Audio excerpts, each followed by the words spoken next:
வணக்கம் தோழர்களே. குட்டி ஸ்டோரியில நம்ம அக்கா கஸ்தூரியினுடைய மொக்க ஸ்டோரியை தாங்க பார்க்க போறோம். கோவையில ஒரு பொண்ணு ஒரு பாப்பா பாலியல் வன்முணர்வு செய்யப்பட்டால அத பத்தி பத்திரிகையாளர்கள் கேட்கிற போது ரூம் போடுங்க அப்படின்னு அட்வைஸ் பண்ணிருக்காங்க. இது ஒன்னும் சிங்கப்பூர் கிடையாது அப்படின்னு அப்படியே ஆத்தி இருக்கிறாங்க. என்ன நடந்துச்சுன்னு பார்க்கணும்ல, புழக்கணும்ல. எனக்கு என்னன்னா, கஸ்தூரி மாதிரியான ஆளுங்க அன்ஃபிட்டுங்க, வாழ்றதுக்கே தகுதியற்ற அன்ஃபிட். அந்த அம்மா பேசும்போது சொல்றாங்க, 11 மணிக்கு மேல ஒரு ஆம்பளைக்கும் பொம்பளைக்கும் அந்த இடத்துல என்னங்க வேலை? அம்மா கேக்குறாங்க, 11 மணிக்கு மேல ஒரு ஆம்பளைக்கும் பொம்பளைக்கும் என்னங்க வேலை? ரொம்ப முடியலன்னா உங்களால தவிர்க்கவே முடியல, உங்களால பண்ணியே தீரணும் பேச்சுவார்த்தை அப்படின்னு சொன்னா நீங்க ரூம் போட்டு கூட பேசிக்கோங்க. உடனே இந்த பத்திரிகைக்காரர் கேக்குறேன், போலீஸ் ஆபீசரே சொன்னாரு, இப்படியெல்லாம் விக்டிம்ஸ் அசிங்கப்படுத்த கூடாது, விக்டிம்ஸை கேவலப்படுத்த கூடாது, விக்டிம்ஸ் மனசை உடைக்க கூடாது. இப்படியே பேசி பேசி பாதிக்கப்பட்டவங்களை கேவலமாக்கி, பாதிக்கப்பட்டவங்களை ஒழுங்கினமாக்கி, பாதிக்கப்பட்டவங்களை அசிங்கமானவங்களாக்கி, பாதிக்கப்பட்டவங்க குடும்பத்தை கேவலப்படுத்தி இந்த செஞ்சாம்பாரு அவனை யோகியனாக்கி விட்டுறக்கூடாதுமா அப்படின்னு மனசுல படும்படி கேட்கிறான். உடனே அவங்க, அப்பா நான் ஃபெமினிஸ்டாவே இல்லாம போறேன்ப்பா, எனக்கு அதெல்லாம் பிரச்சனை இல்லை, நான் ஒரு டீனேஜ் பொண்ணை கையில வச்சிருக்கேன், நான் என் மக டீனேஜ், அப்ப நான் இப்படித்தான் பேசுவேன் அப்படின்னு பேசினாங்க. கஸ்தூரி அக்காவுக்கு மகளா இருக்கிறதெல்லாம் முள்ளு படுக்கையில நடக்கிற மாதிரி, இல்லைன்னா முள்ளு படுக்கையில படுக்கிற மாதிரி. முதல்ல கஸ்தூரி அக்காவுக்கு அம்மான்ற ரோல் தெரியுமா? இந்த டீனேஜ் இருக்குல்ல, தோழர்களுக்கு சொல்றேன், நல்லா புரிஞ்சுக்கோங்க. நான் சைக்காலஜியும் படிச்சதுனால சொல்றேன். 14 வயசுக்கு மேலேயே இந்த குழந்தைங்களுக்கு ஹார்மோனல் சேஞ்சஸ் வருங்க. உடல் உறுப்புகள் வளர ஆரம்பிக்கும், மாற ஆரம்பிக்கும். இந்த குழந்தைங்க பதற்றத்துல இருப்பாங்க. அதே காலகட்டத்துலதான் எதிர்பாலினத்தின் மேல ஒரு ஈர்ப்பு வரும். ஒரு பெண்ணா இருந்தா ஆண் மேலையும், ஆணா இருந்தா பெண் மேலையும் ஒரு ஈர்ப்பு வரும். இந்த காலகட்டம் தான் டீனேஜ் காலகட்டம், 10 பருவம், குமரப்பருவம் என்று சைக்காலஜி சொல்லும்.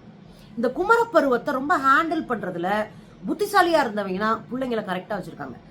அக்கா கஸ்தூரி மாதிரியா இருந்தா ரூம் போட்டு சாவியை கையில கொடுத்துருவாங்க. அப்படிதான் அந்த அக்கா பேசிட்டு இருக்கிறாங்க. அது இல்ல அம்மாவுடைய ரோல்.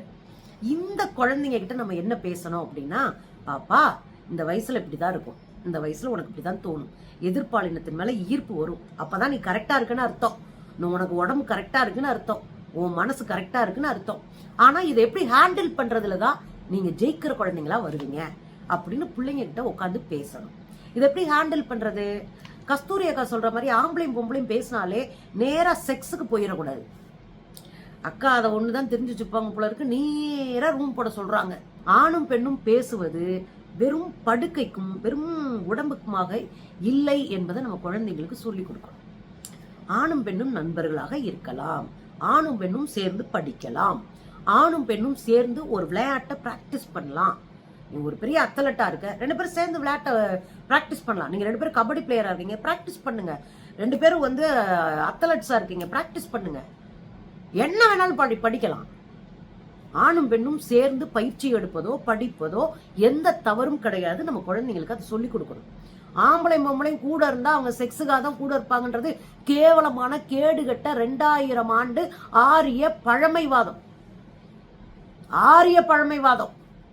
பிள்ளைங்களுக்கு அதை மூளையில திணிக்க கூடாது, சொல்லி கொடுக்கணும். இந்த வயசுல உனக்கு இப்படிதான்ப்பா இருக்கும், இதுல இருந்து நீ எப்படி வெளியே வரணும், இதை எப்படி டேக்கிள் பண்ணணும், இதை எப்படி நீ புரிஞ்சுக்கணும், படி, நல்லா விளையாடு, எல்லாரும் கூட நல்லா பேசுப்பா, ஃப்ரெண்ட்ஸ் எல்லாம் நீ வா, அவங்க வீட்டுக்கு நீங்க போங்க, குடும்பத்தோட ஒரு நல்ல ஒரு பாண்டிங்கை உண்டாக்குங்க. அதெல்லாம் தாண்டி குழந்தைங்க பேசுறத நம்புங்க. நீங்க நம்பும் போது மட்டும்தான் குழந்தைங்க உண்மையை பேசுவாங்க. இன்ஸ்டால ஒருத்தரை பார்த்து லவ் பண்றாங்க குழந்தைங்க, உடனே அவனை தேடி போறாங்க. போற இடத்துல அந்த குழந்தைக்கு பிரச்சனை ஆயிடுது. இதெல்லாம் எப்படி வருது? பகல்லே தாங்க போறாங்க. அக்கா சொன்ன மாதிரி 11 மணிக்கு போகல, பகல்லே போறாங்க. அந்த குழந்தைங்களுக்கு ஒரு பாலியல் சிக்கல் வருது. அப்ப அந்த பிள்ளை யாருக்கிட்ட சொல்லும்? யாருக்கும் சொல்ல முடியாம, யாருக்கிட்டையும் பகிர்ந்துக்க முடியாம தான் அந்த பிள்ளைங்க பெரிய பாதாளத்துல விழுகுதுங்க. அப்ப குடும்பங்கள் முதல்ல குழந்தைங்களுக்காக காது கொடுத்துக்கிட்டு இருக்கணும். அவங்க சொல்றத பொறுமையா கேட்கணும். பொள்ளையர்னு போடக்கூடாது, படிக்க கூடாது, இப்படி சொல்ல ஆரம்பிச்சீங்கன்னா அந்த குழந்தைங்க உங்கள்கிட்ட உண்மையை சொல்லாது. உட்காந்து பேசுங்க, குழந்தைகிட்ட சொல்லி கொடுங்க. ஆணும் பெண்ணும் நட்பா இருக்கலாம்ப்பா, இது ஒரு தப்பே கிடையாதுப்பா, பிரச்சனையே இல்லப்பா, எவன் பேசுனா எனக்கு என்ன, என் பிள்ளை மேல எனக்கு நம்பிக்கை இருக்குப்பா, நீ தைரியமா போப்பா, தைரியமா படிப்பா, தைரியமா விளையாடுப்பா, தைரியமா ஸ்போர்ட்ஸ் போப்பா, தைரியமா எழுதுப்பா, தைரியமா நீ வந்து பேச்சு போட்டிக்கு போப்பா, தைரியமா கவிதை எழுதுப்பா, கட்டுரை எழுதுப்பா, என்ன வேணாலும் செய்ப்பா. கூட நிக்கணும்.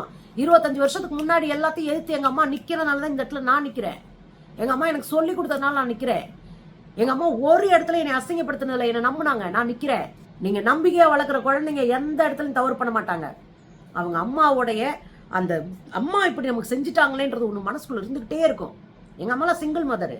அம்மா நமக்காக இவ்வளவு போராடுறாங்களே, அவங்களுக்காக நம்ம ஜெயிச்சு காட்டணும்ன்ற வைராக்கியம் வரும் குழந்தைங்களுக்கு. 19 வயசுல எனக்கு வைராக்கியம் வந்துச்சு. மாணவர் சங்கத்துல அதனாலதான் சேர்ந்து அடிச்சு நொறுக்கிட்டு இருந்தோம் அந்த காலத்துல. நீங்க வளர்க்கறதுல தாங்க குழந்தைங்க இருக்கிறாங்க. அவங்களுக்கு ஸ்பேஸ் கொடுங்க, அவங்க பேச விடுங்க, அவங்களுடைய நியாயமான பக்கத்தை கேளுங்க, அதுல வர்ற பிரச்சனைகளை அவங்களோட டிஸ்கஸ் பண்ணுங்க. இது எந்த மாணவையும் பண்ண மாட்டேன், நான் நேர கூந்தலை புடுங்கிடுவேன் அப்படின்னா என்ன கஸ்தூரி? இப்படியா கேவலமான ஒரு ஜந்தாவா இருப்பீங்க? பாதிக்கப்பட்ட பெண்ணை இவ்வளோ அசிங்கப்படுத்துறீங்க. அதுலயும் அப்படி கட்டாயமா பண்ணியே ஆகணும்னா ரூம் போடுங்கன்றாங்க. இதுக்கு என்னங்க அர்த்தம் சொல்லுங்க? கட்டாயமா பண்ணியே ஆகணும்னா அது எவ்வளவு கேவலமான விஷயம். ஓம் பிள்ளையா இருந்தா நீ கேட்பியா? பாதிக்கப்பட்டது ஓம் பிள்ளையா இருந்தா கட்டாயம் பண்ணியே ஆகணும்னா என்கிட்ட சொல்லிருப்பாப்பா, நானே ரூம் போட்டு சாவியை கையில கொடுக்குறேன்னு சொல்லுவீங்களா? இது ரொம்ப மனசு கஷ்டமா இருக்குங்க. பாதிக்கப்பட்ட அந்த குழந்தை என்ன மனநிலையில இருக்கும், எத்தனை வருஷம் ஆகும் அதுல இருந்து மீண்டு வர. ரொம்ப அசிங்கமா இருக்குங்க. இந்த யங்கர் ஜெனரேஷனவே நீங்க அசிங்கப்படுத்துறீங்க. எல்லாரும் போய் உட்காந்து அப்படி போயிட மாட்டாங்க. பகல் அததான் நான் ஏற்கனவே இதை பத்தி பேசும்போது சொல்லியிருக்கேன்.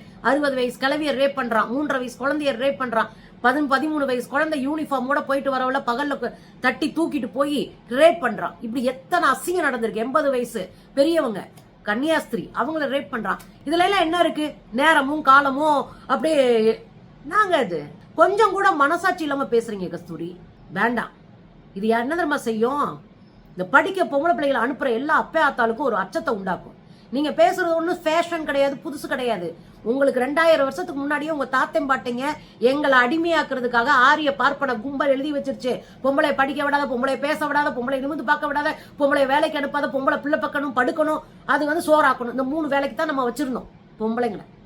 எங்க தாத்தம் பாட்டைங்க ஏதோ அடிச்சு பரண்டு ஓட விட்டதுனால ஆரிய பார்ப்பன கும்பல் மூடிக்கிட்டு ஓடிச்சு. அதனாலதான் கஸ்தூரி எல்லாம் நடிகையா இருக்கீங்க. உங்க கொல்லப்புறத்தாண்ட மொட்டை அடிச்சு மூலியா உட்கார்ந்துட்டு இருப்பேன், வெளியவே பார்த்திருக்க மாட்டேன். இவ்வளவுக்கும் காரணம் முற்போக்கு இயக்கங்களும் சீர்திருத்த இயக்கங்களும் செய்த போராட்டங்கள், செய்த உரையாடல்கள், மக்கள்கிட்ட மீண்டும் மீண்டும் பேசினது சமூகத்தை மாத்தியது. அதனால கிடைச்ச சட்டங்களும் தான் இன்னைக்கு நம்ம இங்க நிக்கிறோம். இப்போ உங்க பேச்சு என்ன மாதிரி தெரியுமா இருக்கு? படிக்க அனுப்புற அப்பே ஆத்தாக்கெல்லாம் வயிறுல புளி கரைக்கும். ஐயோ பொம்பளை பிள்ளைய படிக்க வைக்க கூடாது, வேண்டாம், வீட்டுக்குள்ளாட 14 வயசுல கல்யாணத்தை பண்ணி கொடு, 15 வயசுல கல்யாணத்தை பண்ணி கொடு. ஏங்க நாங்கெல்லாம் 19 வயசுல தெருவில் நின்று போராடி அரெஸ்ட் ஆகி அட்டி வாங்கி போலீஸ்கிட்ட அம்புட்டு அசிங்கப்பட்டு தாங்க இந்த இடத்துக்கு வந்திருக்கோம். நேரா மைக்கு முன்னாடி வந்து விழுகலைங்க. மைக்கு முன்னாடி விழுகல. தியாகராஜர் ஆர்ட்ஸ் அண்ட் சயின்ஸ்ல போய் கேளுங்க, நாங்க பண்ண போராட்டத்தை சொல்லுவாங்க. வரலாறு படிச்சுட்டு தான் நாங்க இங்க வந்து உட்காந்துருக்கோம் வயசாகி போய். எங்க பிள்ளைகளை இவ்வளோ கேவலப்படுத்துறீங்க. எனக்கு ரொம்ப வருத்தமா இருக்குங்க. நீங்க எவ்வளோ கண்ணிங்கா இருக்கீங்க. அந்த குழந்தைங்களை எவ்வளவு அசிங்கப்படுத்துறீங்க. அதன் மூலமா இன்னும் எத்தனை குழந்தைங்களுடைய கனவுல மண்ணள்ளி போட போறீங்க, அதெல்லாம் தெரியுமான்னு தெரியல கஸ்தூரி. நான் ரொம்ப தெளிவா சொல்றேங்க. நம்ம பிள்ளைங்க நம்ம சொல்லி கொடுத்து, நம்ம வழிகாட்டி, நம்ம தொட நின்று, நம்ம அவங்களோட இருக்கிறோன்ற நம்பிக்கை கொடுத்தோம்னா எந்த பிரச்சனையில போய் சிக்கிக்க மாட்டாங்கங்க. அவங்க இந்த பருவத்துல இப்படித்தான் இருப்பாங்க. 19 வயசு குழந்தை, அதுக்கு சொல்லி கொடுத்துருந்தோம்னா அது கரெக்டா இருந்திருக்கும். அங்க போனதோ இதெல்லாம் தப்பு கிடையாதுங்க. போய் ஏதோ நண்பனை பார்க்க போயிருக்கு, ஒரு நாள் இப்படி அமைஞ்சு போச்சு. இல்ல அது ரோட்ல நின்று பார்த்துருந்தா இது மாதிரி கஸ்தூரி மாதிரி ஆளுங்க ரூம் சாவியை கையில கொடுத்துருவாங்கன்ற பயத்துல கூட ஓரமா நின்று பேசியிருக்கலாம்.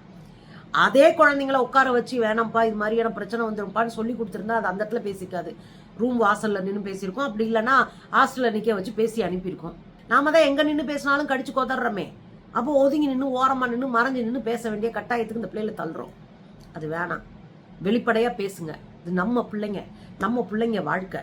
இது கஸ்தூரி மகளா இருந்தா கஸ்தூரி என்னமாவது செஞ்சுட்டு போட்டு ரூம் சாவியை கையில கொடுக்கட்டும். நம்ம பிள்ளைங்க வாழ்க்கை. நாம நம்ம பிள்ளைங்க கூட பேசுவோம், நம்ம பிள்ளைங்களுக்கு சொல்லி கொடுப்போம். ஆணும் பெண்ணும் நண்பர்களா இருக்கிறது தப்பு இல்லம்மா. சேர்ந்து படி, சேர்ந்து பிராக்டிஸ் பண்ணு ஸ்போர்ட்ஸில், சேர்ந்து பாடத்தை படிங்க, சேர்ந்து பேச்சு போட்டிக்கு போங்க, கட்டுரை போட்டிக்கு போங்க, கவிதை போட்டிக்கு போங்க. 20 வருஷத்துக்கு முன்னாடி 5 ஆம்பளை பையங்க 2 பொம்பளை பிள்ளைங்க இன்னைக்கு வரையும் நாங்க ஃப்ரெண்ட்ஸுங்க, ஃபேமிலியோட ஃப்ரெண்ட்ஸுங்க. அவங்க அப்பா அம்மா என் வீட்டுக்கு வருவாங்க, என் அப்பா அம்மா அவங்க வீட்டுக்கு போவாங்க. ஏங்க கல்யாணத்துக்குலாம் முழு வேலையை அவங்க தானே உட்காந்து செஞ்சாங்க. இது வரைக்கும் அவங்க மேல எனக்கு காதல் இதெல்லாம் வந்ததே இல்லைங்க. யாருக்கும் யார் மேலேயும் வரல. நாங்க ஃப்ரெண்ட்ஸ்ன்றதுல எங்களுக்கு தோணுனதே இல்லைங்க மூளையில. அதுதாங்க பெரியார் சொன்னாரு, ஆம்பளை பிள்ளை பொம்பளை பிள்ளைங்க சேர்த்து பழக வச்சீங்கன்னா அதுக்கு இயல்பா ஃப்ரெண்ட்ஸா இயல்பா இருந்தாங்கன்னா அவங்களுக்கு இவன் ஆம்பளை, நமக்கு எதிர்ப்பாளினம், நமக்கான அப்படிலாம் தோணவே தோணாதுங்க. இதாங்க உண்மைங்க. தோணவே தோணாது. போடாமா போட போட போட பெரிய கூந்தல் தான் அப்படின்னு தாங்க நமக்கு தோணும். இந்த விஷயத்த குழந்தைங்களோட தயவு செஞ்சு ஷேர் பண்ணுங்க. குழந்தைங்களோட பேசுங்க, அவங்களுக்கு டைம் ஒதுக்குங்க, அவங்க சொல்றத முதல் நம்புங்க. அப்பதான் ஓப்பனா பிரச்சனைகளை நம்ம கிட்ட டிஸ்கஸ் பண்ணுவாங்க. இல்லைன்னா மறைஞ்சு போய் ஏதாவது பிரச்சனைகளை சிக்கிக்குவாங்க.